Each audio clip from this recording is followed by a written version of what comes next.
The serpent was the shrewdest of all the wild animals the Lord God had made. One day he asked the woman, "Did God really say you must not eat the fruit from any of the trees in the garden?"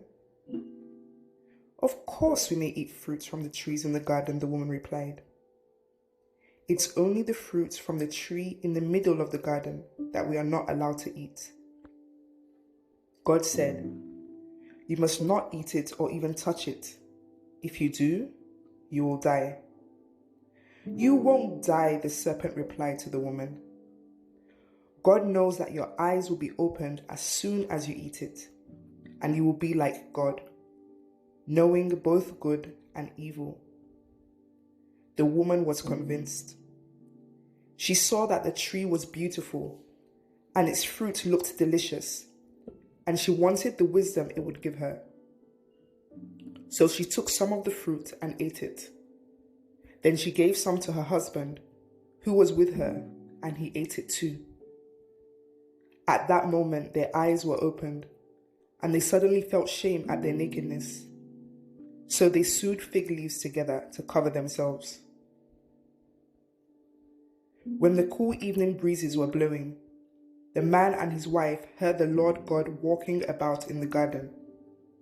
So they hid from the Lord God among the trees. Then the Lord God called to the man, "Where are you?" He replied, "I heard you walking in the garden, so I hid.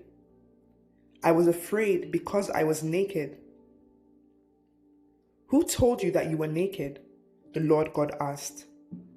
"Have you eaten from the tree whose fruit I commanded you not to eat?" The man replied, "It was the woman you gave me who gave me the fruit, and I ate it." Then the Lord God asked the woman, "What have you done?" "The serpent deceived me," she replied. "That's why I ate it." Then the Lord God said to the serpent, "Because you have done this, you are cursed more than all animals, domestic and wild. You will crawl on your belly, groveling in the dust as long as you live.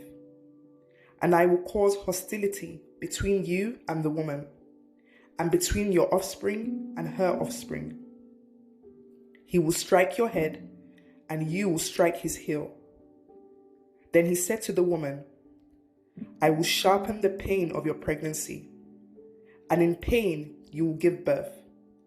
And you will desire to control your husband, but he will rule over you."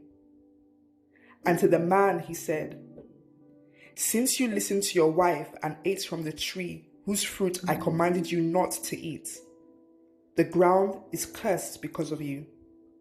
All your life you will struggle to scratch a living from it. It will grow thorns and thistles for you, though you will eat of its grains. By the sweat of your brow will you have food to eat, until you return to the ground from which you were made. For you were made from dust, and to dust you will return."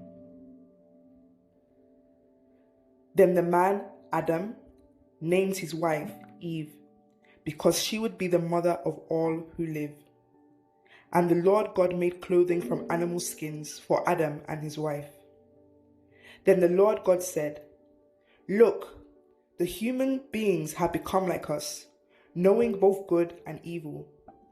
What if they reach out, take fruit from the tree of life and eat it? Then they will live forever." So the Lord God banished them from the Garden of Eden, and he sent Adam out to cultivate the ground from which he had been made.